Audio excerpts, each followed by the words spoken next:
अस्सलाम वालेकुम। Welcome to the यूनानी ऑफिशियल वंस अगेन।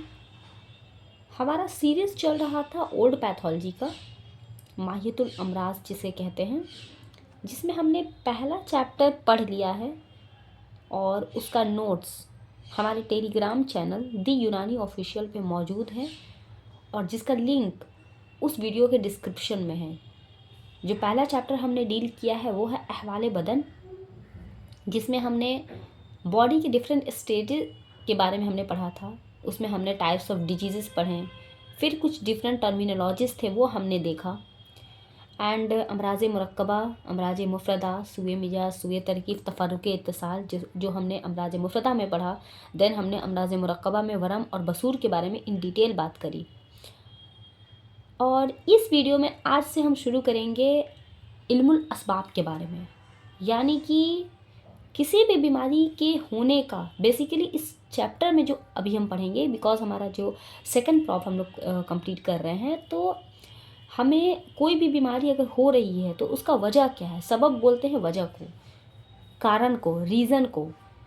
किसी भी डिजीज़ के होने का क्या कॉज है, रीज़न क्या है, यानी कि असबाब उसका क्या है, सबब क्या है, सबब की जमा होती है असबाब। तो हम लोग इस वीडियो में आज शुरू करेंगे वही इल्मुल अस्बाब। हमारे सिलेबस में टोटल 30 टॉपिक्स दिए हुए हैं इल्मुल अस्बाब से रिलेटेड, एनसीई आज़म का जो सिलेबस है न्यू पैटर्न का, जिसमें हम लोग पार्ट वाइज करके पढ़ेंगे, बिकॉज एक ही वीडियो में हर एक चीज़ हम लोग सॉल्व नहीं कर सकते। So we will separate all this topic in different videos. ठीक है, सबसे पहले है कि इल्मुल अस्बाब होता क्या है। तो डेफिनेशन देख लेते हैं कि इल्मे तिब की ये वो शाख है, इल्मे तिब पढ़ा होगा आप लोगों ने, इल्मे तिब मतलब मेडिकल साइंस जो है, इल्मे तिब की ये वो शाख है, शाख मतलब ब्रांच, जिसमें सेहत और मर्ज के असबाब का मुताला किया जाता है। यानी कि एक ऐसा ब्रांच ऑफ साइंस जिसमें हम हेल्थ एंड डिजीज़ के काउज के बारे में बात करेंगे। इल्मे तिब की वो शाख है जिसमें सेहत व मर्ज के असबाब का मुताला किया जाता है। असबाब जो है वह सबब की जमा है। ठीक है, सबब बोलते हैं काउज को। अब सबब क्या है, तो सबब के बारे में आप याद रखिए कि ये पहले से हो या फिर आप अलग, या तो वो पहले से मौजूद होगा। पहले से अगर वो मौजूद है, इसको सिंपली यहाँ पे उतना नहीं लिखा है लेकिन आप सिंपली समझो सबब क्या है। फॉर एग्जांपल, अगर आप सेहतमंद हैं तो इसके पीछे रीज़न है कि आप अपना हेल्दी लाइफ स्टाइल मेंटेन कर रहे होंगे, खाने पीने पे आप अच्छे से ध्यान दे रहे होंगे, आप अपना स्लीप और एक्सरसाइज वगैरह अच्छे से कर रहे होंगे। यानी कि जो डेली सेहतमंद रहने के लिए जो चीज़ें ज़रूरी हैं वो आप कर रहे हैं, तब आप सेहतमंद हैं। यानी कि सेहतमंद होने की जो वजह है वो आपने दी है बॉडी को, तब आप सेहतमंद हैं। सेम वैसे ही अगर आपने अभी मान लीजिए बहुत ठंडी का दिन है और आपने रात में आइसक्रीम खा लिया, आपको सर्दी हो गई तो आप बीमार हो गए, तो आपने रीज़न दिया बॉडी को बीमार होने का। तो बीमारी का रीज़न क्या था कि आपने आइसक्रीम खाया, तो वजह क्या बना, आइसक्रीम का खाना। तो वजह बाद में आया, तब जाकर के बीमारी हुआ। तो सबब जो होता है वो पहले से वो पहले से हो सकता है जिसकी वजह से एक कंडीशन मौजूद रहेगी।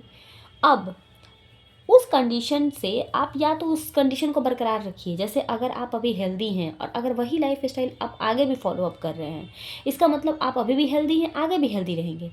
यानी कि सबब वो होता है जो पहले से मौजूद हो और जिसकी मौजूदगी में या तो आप जिस कंडीशन में उस कंडीशन में यानी कि जो रही है, यानी कि सबका हालत आपकी बरकरार रहेगी। या फिर अगर आपने सबक कुछ ऐसा दे दिया, जैसे आपने रात में आइसक्रीम खा लिया, तो वो आपका कंडीशन चेंज कर देगा, यानी कि जो मौजूदा हालत है उसको बदल देगी।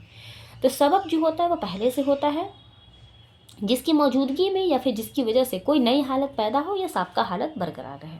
ठीक है, उसके बाद है कि बदनी चीज़ यानी कि इंटरनल चीज़। सबब का जो इंटरनल चीज़ है, मिजाजी कैफियत, तरकीबी खिलती मादा, बदन से खारिज है, गम, गुस्सा, इन्फलात नफसानिया, ये सारी चीज़ें हैं सबब से रिलेटेड। आपको ये कुछ पॉइंट्स याद रखने हैं।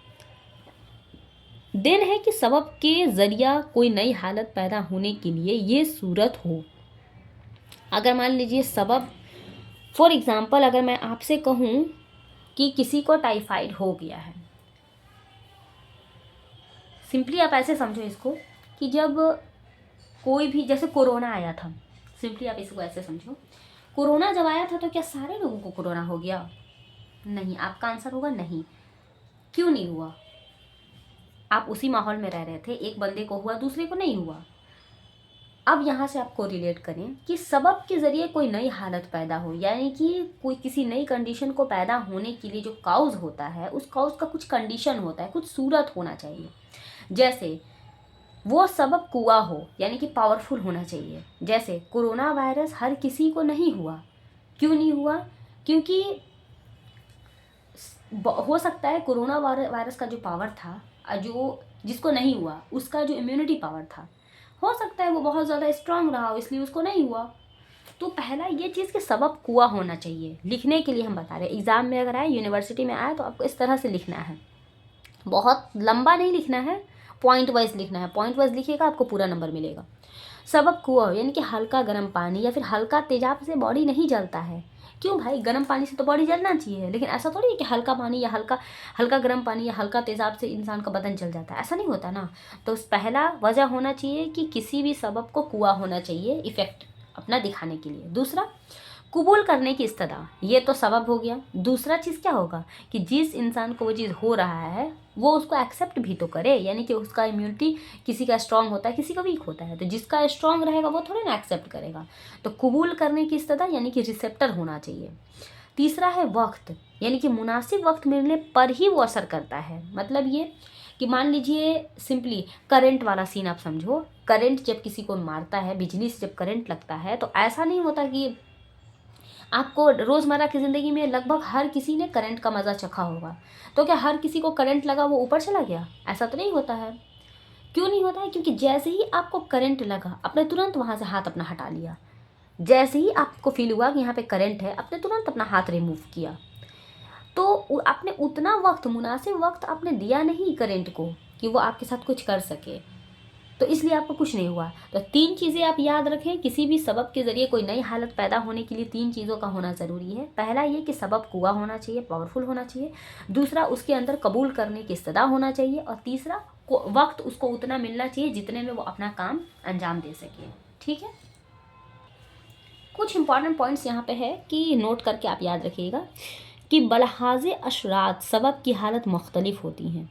एक ही सबब एक ही वक्त पर अलग अलग लोगों में अलग अलग देखा जा सकता है, जैसे कि कैन काउज डिफरेंट इफेक्ट या डिफरेंट डिजीजेस। मतलब क्या हुआ? मतलब ये हुआ कि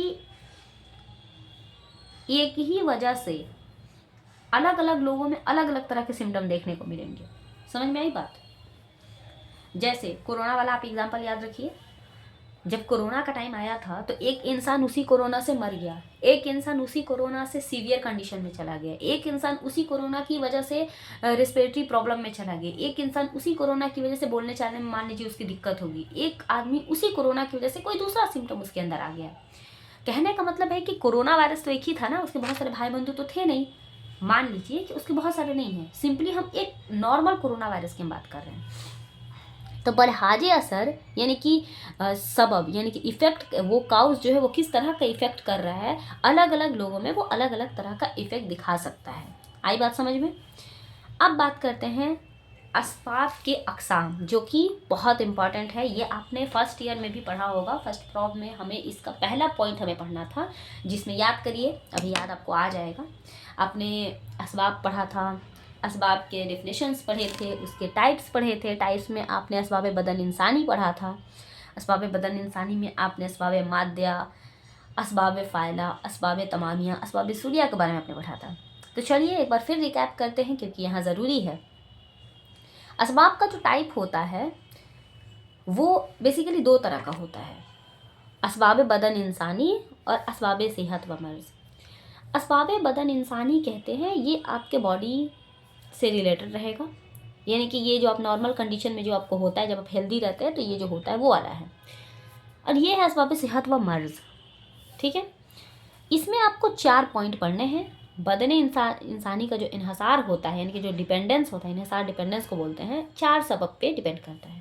पहला है असबाब मादिया, सेहत और मर्ज मौजूद होता है इसमें, यानी कि असबाब मादिया एक ऐसा कंडीशन होता है, एक ऐसा काउज होता है जिसमें हेल्थ और डिजीज़ दोनों मौजूद होते हैं।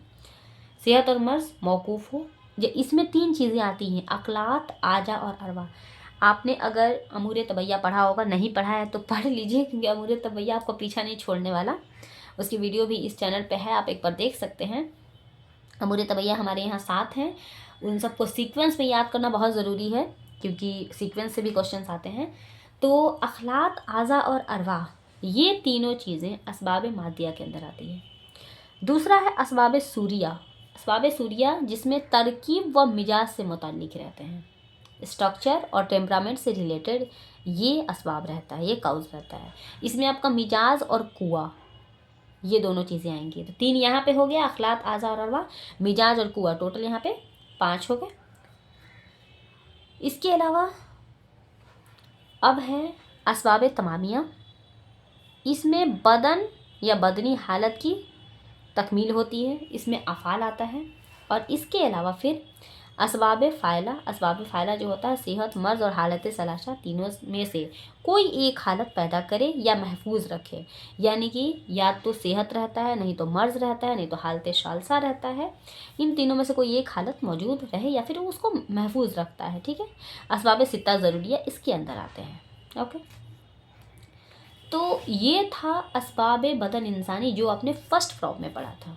सेकेंड प्रॉब में जो सिलेबस में है वो अब यहाँ से स्टार्ट हो रहा है। आपके सिलेबस में दिया हुआ है कि असबाब सेहत व मर्ज़ आपने बताना है, जिसमें 3 चीज़ें आपको पढ़नी है, असबाब साबका या बईद, असबाब वासला या फिर असबाब बादिया। 3 चीज़ें आपको पढ़नी है, ये ही तीनों आपको आता है सेकेंड प्रॉब के लिए। सबसे पहले है असबाब साबका। असबाब साबका बोलते हैं बदनी मिजाजी तरकीबें या खिलती असबाब किसी वास्ते के ज़रिए हो, यानी कि किसी वास्ता के ज़रिए जब कोई चीज़ हो रहा है तो उसको बोलते हैं असबाब साबका या फिर बईद। कोई हालत पैदा हो सकती है या फिर कोई जो हालत ऑलरेडी मौजूद है वो कंटिन्यू कर सकता है, जैसे कि कंजेशन हुआ, इन्फेक्शन होगा, फीवर हो जाएगा। तो इसमें ये जो कंजेशन है ये आपका असबाब साबका में आ जाएगा। दूसरा है असबाब वासिला। असबाब वासिला जो होता है वो बदन में मौजूद बग़ैर वास्ता के होता है, बग़ैर वास्ता बदन में नई हालत पैदा करे, यानी कि इसमें कोई वास्ता का ज़रूरत नहीं, उसमें वास्ता था यानी कि उसमें कुछ मतलब था लेकिन इसमें कोई मतलब नहीं है, जैसे इन्फेक्शन हुआ, फीवर आया। अब तीसरा है असबाब बादिया या फिर खारजिया, एक्सटर्नल काउज। ये जो आपने दोनों ऊपर में पढ़ा था असबाब साबका और असबाब वासिला, ये दोनों आपका इंटरनल काउज था, लेकिन ये वाला जो है वो आपका एक्सटर्नल काउज होता है। असबाब बादिया भी इसको बोलते हैं, असबाब खारजिया भी बोलते हैं। ये जो मैंने अलग से नाम हर का 1 या 2 लिखा हुआ है, जैसे असबाब बादिया को असबाब खारजिया भी बोलते हैं, ये आप ज़रूर याद रखें, क्योंकि ऑब्जेक्टिव में ये पता नहीं क्यों एग्जामिनर्स का फेवरेट क्वेश्चन बना रहता है। तो ये एक्चुअली गैर बदनी और खारजी होता है। खारजी का मतलब एक्सटर्नल काउज होता है ये, और गैर बदनी वही बात हुआ कि गैर मतलब नहीं है, बदन का पार्ट नहीं है, यानी कि एक्सटर्नल हुआ ये। बिला वास्ता, बिलवास्ता या फिर बिला वास्ता, ये डायरेक्टली भी काम कर सकता है, इनडायरेक्टली भी काम कर सकता है, ये भी बहुत इंपॉर्टेंट है। एक्चुअली मैंने जो भी नोट्स में पॉइंट्स लिखे हैं वो कहीं ना कहीं MCQs बन रहे हैं। तो असबाब बादिया और खारजिया जो होता है वो बिला वास्ता भी हो सकता है, बिल वास्ता भी हो सकता है। दोनों तौर पर हालत पैदा करे या फिर बरकरार रखे, यानी कि वो पहला चीज़ क्या याद रखना है असबाब बादिया में या खारजिया में, कि असबाब बादिया को असबाब खारजिया भी कहते हैं। दूसरा ये एक्सटर्नल काउज होता है, यानी कि गैर बदनी या खारजी होता है। तीसरा कि ये डायरेक्टली और इनडायरेक्टली दोनों तरह से असर करता है, या तो ये जो मौजूद है, जो कंडीशन आपकी बॉडी में ऑलरेडी है वो कंडीशन वैसे ही रहने देगा, या फिर कोई नई कंडीशन आपकी बॉडी में पैदा करेगा। इसमें आपको हरारत, बरूदत या फिर ये सारी चीज़ें आएंगी, इन्फलात नफसानिया, ये इसका एग्जाम्पल हो जाएगा। तो